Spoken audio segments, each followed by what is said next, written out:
और मेरे पढ़ाकू बच्चों कैसे हो। तो आज हम लोग एक नया टॉपिक देखेंगे जिसे हम कहें कि रिफ्रैक्शन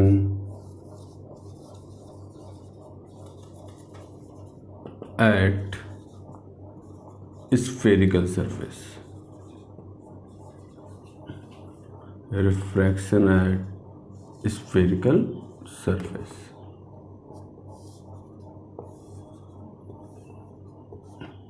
तो मैं एक चीज़ बता दूं बेटा, हमने अभी रिफ्लेक्शन एट प्लेन सरफेस पढ़ लिया, then reflection at spherical surface पढ़ लिया, उसके बाद हमने रिफ्रैक्शन एट प्लेन सरफेस पढ़ लिया। ठीक है, अब हम पढ़ने जा रहे हैं रिफ्रैक्शन एट स्फेरिकल सरफेस। ठीक है, तो इसका डायग्राम देखिए बेटा, डायग्राम थोड़ा समझिएगा कैसे बनाते हैं।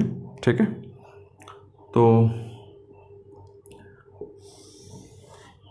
हमने कहा मान लीजिए कोई कॉनकेव मतलब कॉन्वेक्स सरफेस है। अच्छा, ज़रूरी नहीं है, कैसा भी ले सकते हैं हम यहाँ पे मान रहे हैं कॉनकेव सरफेस है, कॉन्वेक्स सरफेस है। ठीक है, और यहाँ पे जो नॉर्मल होगा वो नॉर्मल ऐसे बना दो, थोड़ा सा और इधर कर देते हैं।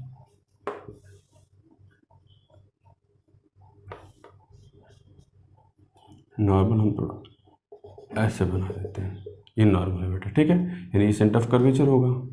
और मान लो अब हम कहें कि ऑब्जेक्ट जो है वो कहीं यहाँ पे है, ये ऑब्जेक्ट के हैं।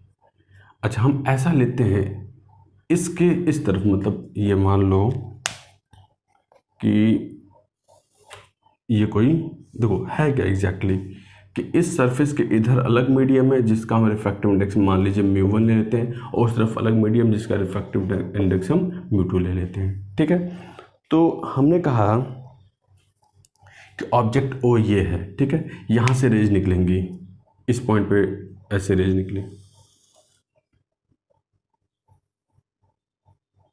2 मिनट, हाँ, रेज ऐसे निकली।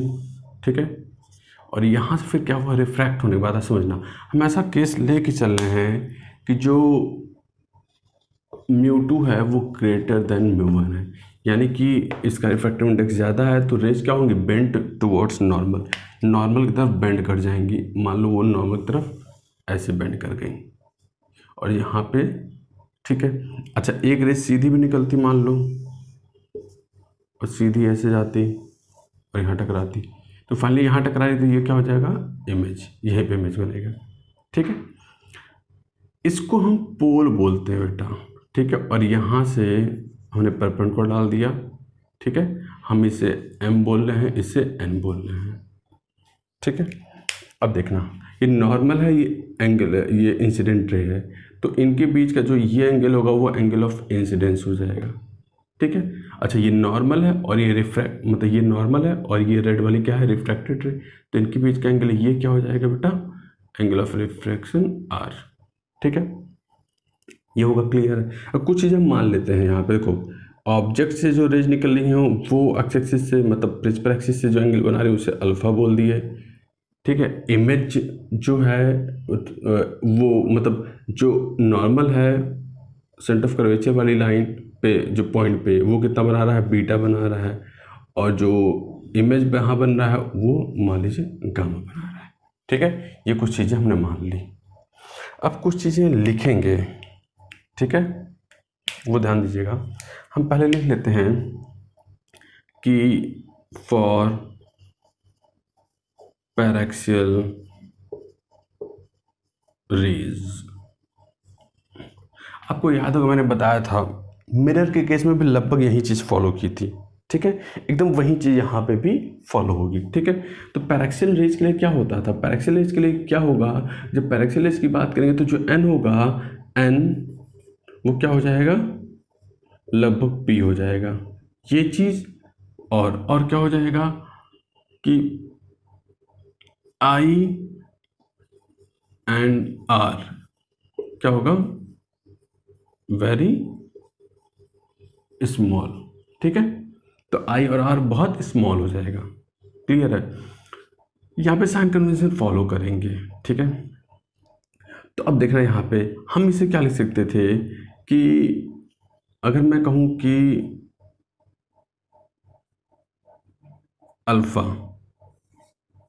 ठीक है, हम कहें कि मान लीजिए जो अल्फ़ा होगा वो लगभग बराबर होगा टेन अल्फ़ा के,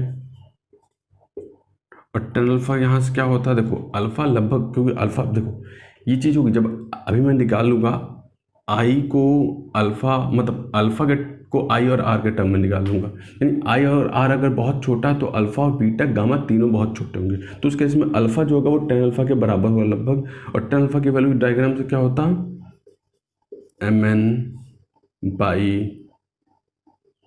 एन ओ, दिस इसको अप्रॉक्सीमेटली क्या लिख सकते थे, एम एन ही रहने दो, और एन ओ को क्या लिख सकते थे, एन जो होगा वो पी हो जाएगा तो पी ओ लिख सकते थे, ठीक है। ऐसे ही बीटा क्या लिखते हैं बेटा, बीटा जो होता लगभग टेन बीटा के बराबर होता, और टेन बीटा कितना होता, टेन बीटा एम एन, मतलब टेन बीटा बराबर this by this, M N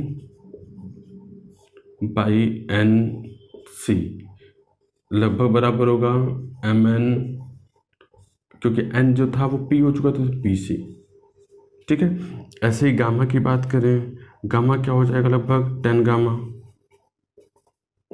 और टेन गामा बराबर क्या होता है, देखो टेन गामा बराबर एम एन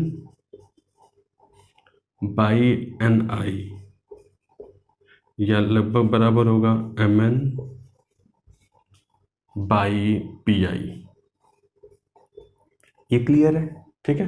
ये पैरेक्सल रेज के लिए एक केस है, मतलब मैंने अल्फा बीटा गामा की वैल्यूज लिख दी। अब एक और चीज़ ध्यान देना कि पी आई मतलब सॉरी पी ओ, जो पी ओ होगा वो क्या होगा, ये ऑब्जेक्ट डिस्टेंस है, क्या है ऑब्जेक्ट, और रेज जा रही है प्लस एक्स में, हम मेजरमेंट अच्छा सारे यहाँ पे पी क्या है पोल है, तो सारे मेजरमेंट हम पोल से कर रहे हैं, तो माइनस मतलब रेज जा रही है प्लस एक्स में और हम माइनस एक्स की तरफ से ले रहे हैं मेजरमेंट, इसलिए क्या लेंगे minus you, you object distance के लिए होता है, ठीक है।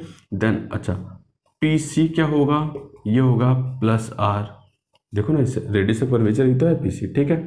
फिर पी आई क्या हो जाएगा, पी आई जो होगा वो प्लस वी हो जाएगा, ठीक है। ये कुछ चीज़ें हम कर लेंगे, लिख लेंगे, ठीक है, ये डायग्राम के साथ डेटा हमें पता चल गया, ठीक है। अब हम देखते हैं, अब अगर हम कहें कि आप डायग्राम देखिए, देखिए लिखते हैं in triangle O M C, triangle O M C, triangle O M C में देखिए ट्राइंगल ओ एम सी, ये ट्राइंगल में, तो इसी को एक्सटेंड करने पे ये बन रहा है, यानी कि ये जो आई एंगल है वो एक्सटीरियर एंगल है, तो एंगल आई बराबर क्या हो जाता है, एक्सटीरियर एंगल है, that should be equal to alpha plus beta, ये होता, ठीक है, क्लियर है। तो ट्राइंगल है ओ एम सी में क्या होगा, आई बराबर अल्फा प्लस बीटा, ये आ गया, ठीक है। फिर हम अब देखते हैं in triangle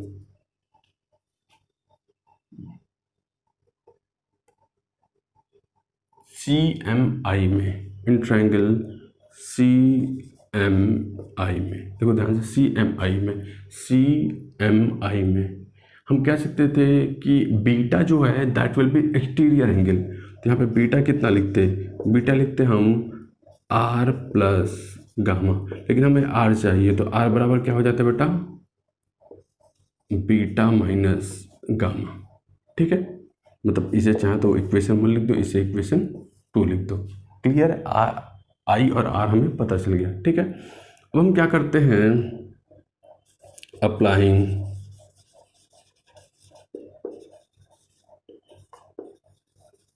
Snell's law, Snell's law apply करते हैं बेटा। स्नेल्स लॉ क्या होता है, म्यू वन साइन आई, इस वाले पॉइंट पे लगा रहे हैं, तो म्यू वन इस तरह को mu one into sine I बराबर mu two into sine R, mu one sine I बराबर mu to sign are.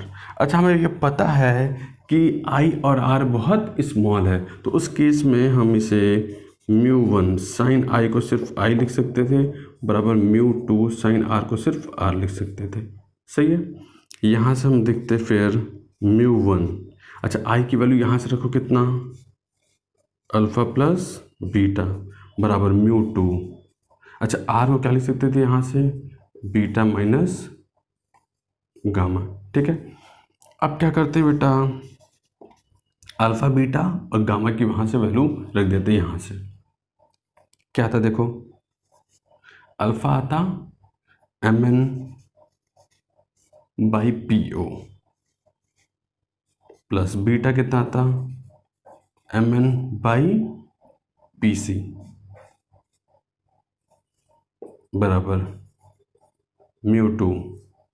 Beta कितना M N by P C minus gamma कितना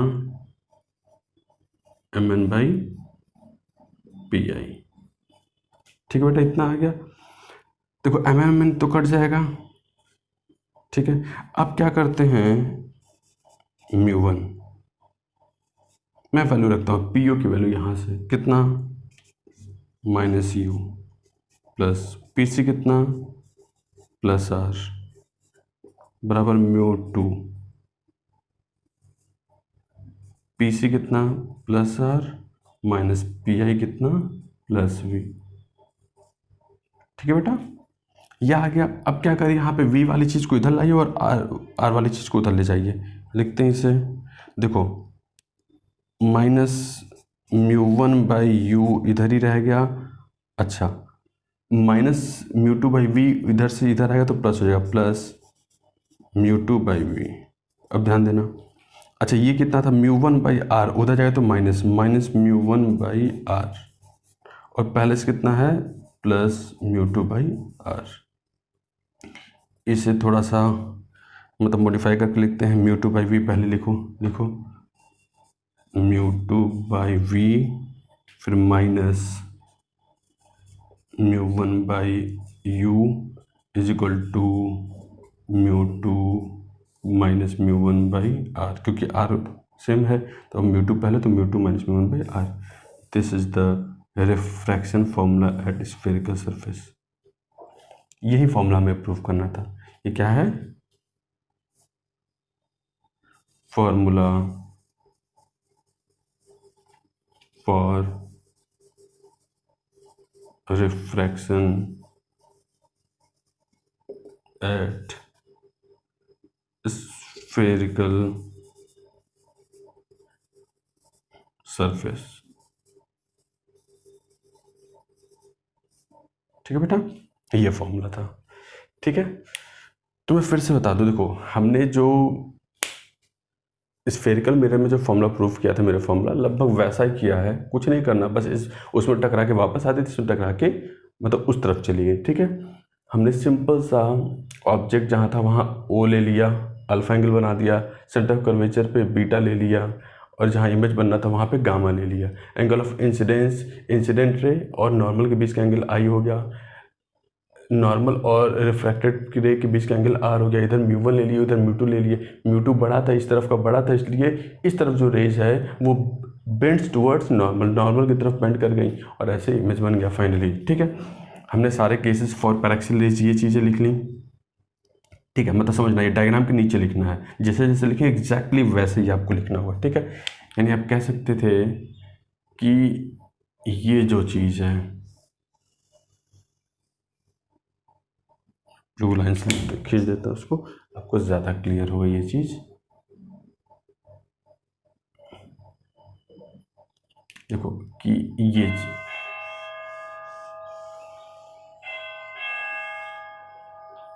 2 मिनट, हाँ ये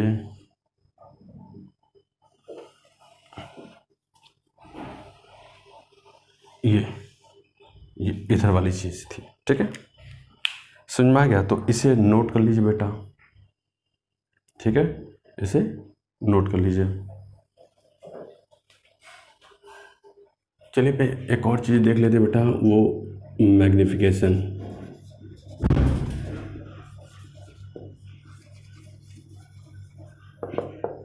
ठीक है, मैग्निफिकेशन हमने स्फेरिकल मिरर में भी पढ़ा था। ठीक है, तो वही चीज़ है, बस इसमें अलग डायग्राम से हमें देखना पड़ेगा। ऐसे है, मान लीजिए हमने कहा ये ए बी ऑब्जेक्ट है, रेज यहाँ से निकाले, पोल्स ऐसे गई, और ये मान लीजिए ए डैश बी डैश इमेज बन रहा है, ठीक है। मान लीजिए यहाँ पे जो ये एंगल है वो आई, एंगल ऑफ इंसिडेंस, और ये जो है वो आर, ठीक है बेटा। इस तरफ का रिफ्रैक्टिव इंडेक्स μ1 था, इस तरफ का रिफ्रैक्टिव इंडेक्स μ2 था, ठीक है बेटा। हम एक नॉर्मल एक डायग्राम बना के ऐसे दिखा दिए आपको, ठीक है। क्योंकि देखो इसके पहले जो हमने प्रूफ किया था वो पॉइंट ऑब्जेक्ट के लिए था, लेकिन मैग्नीफिकेशन के लिए हमें हाइट ऑफ इमेज या हाइट लेंथ ऑफ इमेज तो देना पड़ेगा, ठीक है। तब यहाँ पे लिखते हैं, हमने कहा कि magnification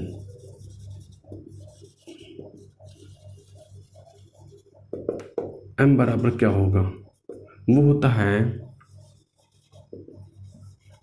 height of image by height of object, ठीक है।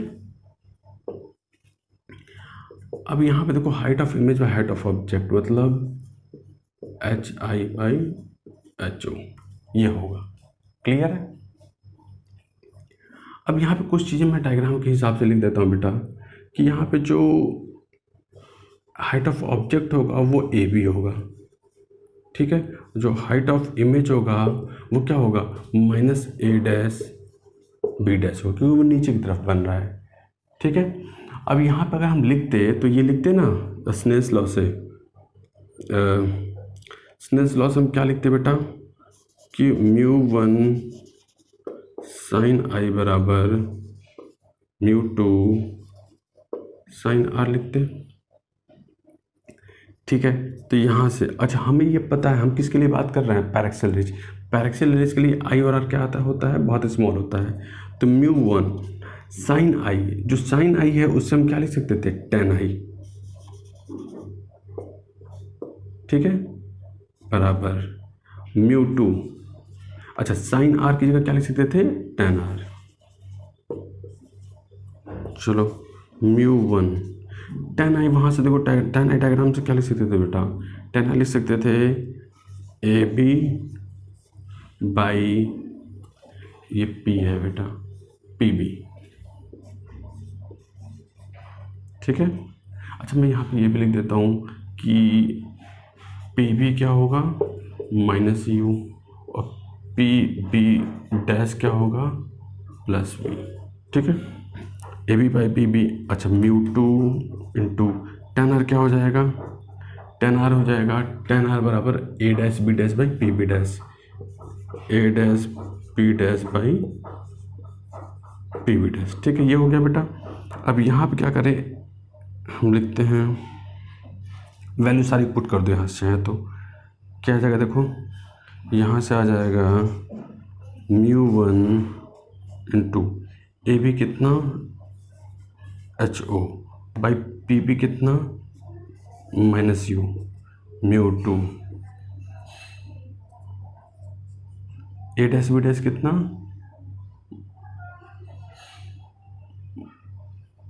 -HI, ध्यान देना यहाँ पे A'(B' कितना हो जाएगा -HI डिवाइडेड बाई PB' कितना बेटा +V। अच्छा हमें मैग्नीफिकेशन चाहिए कितना, HI/HO, तो निकालो, HI इधर रहने दो, HO इधर ले आओ, तो यहाँ से HI/HO, ध्यान देना यहाँ एक माइनस और ये माइनस आपस में कट ही जाएगा, तो फाइनली HI/HO जो होगा μ1V बाई μ2U, फिर से ये आ जाएगा। दिस इम्प्लाइज दैट आप कह सकते थे कि जो मैग्नीफिकेशन आएगा वो कितना आ जाएगा, μ1V बाई μ2U, ये आ जाएगा बेटा, ठीक है। m बराबर कितना हो गया, μ1V by μ2U, this is magnification. अब याद रखने के लिए मैं बता दूं, देखो आपने प्लेन मिरर में पढ़ा होगा, सॉरी स्फेरिकल मिरर में पढ़ा होगा, स्फेरिकल मिरर में मैग्नीफिकेशन कितना आता था -V/U, कितना -V/U, तो ये रिफ्रैक्शन का केस है, तो रिफ्रैक्शन के केस में कितना होता है +V/U। लेकिन अब यहाँ पे दोनों तरफ मीडियम अलग अलग है, तो आप ये सोचो ना कि v मतलब इमेज, इमेज कहाँ बनता है म्यू टू में, तो v को म्यू टू से डिवाइड कर दो। ऐसे u ऑब्जेक्ट के लिए है तो u को म्यू वन से डिवाइड कर दो। मतलब याद करने का तरीका बता रहा हूँ, अब बाकी अगर यही याद रखो तो कोई दिक्कत नहीं, mu one v by mu two u। ठीक है बेटा, तो देखो मैं बता दूँ आज मतलब ये दोनों फॉर्मूले बहुत इंपॉर्टेंट थे जो हमने किए। ठीक है, बोर्ड के लिए बहुत इंपॉर्टेंट हैं, 5 नंबर में प्रूविंग आता है 5 मार्क्स में। ठीक है, तो बोर्ड के लिए बहुत इंपॉर्टेंट है, तो बोर्ड के लिए ये देख लीजिएगा अच्छे से, ट्राई मतलब लिख के कर लीजिएगा ठीक से, 1-2 बार प्रैक्टिस कर लीजिएगा। ठीक है, और कंपटीशन की बात करें, नीट या एम्स मतलब नीट एम्स या जेई मेंस एडवांस की बात करें तो उसमें भी क्वेश्चंस आते हैं, अच्छे क्वेश्चंस बनते हैं। ठीक है, तो एप्लीकेशन हम लोग फिर देखेंगे। ठीक है, चलिए इतना ही रखते हैं बेटा। Okay, thank you, bye bye.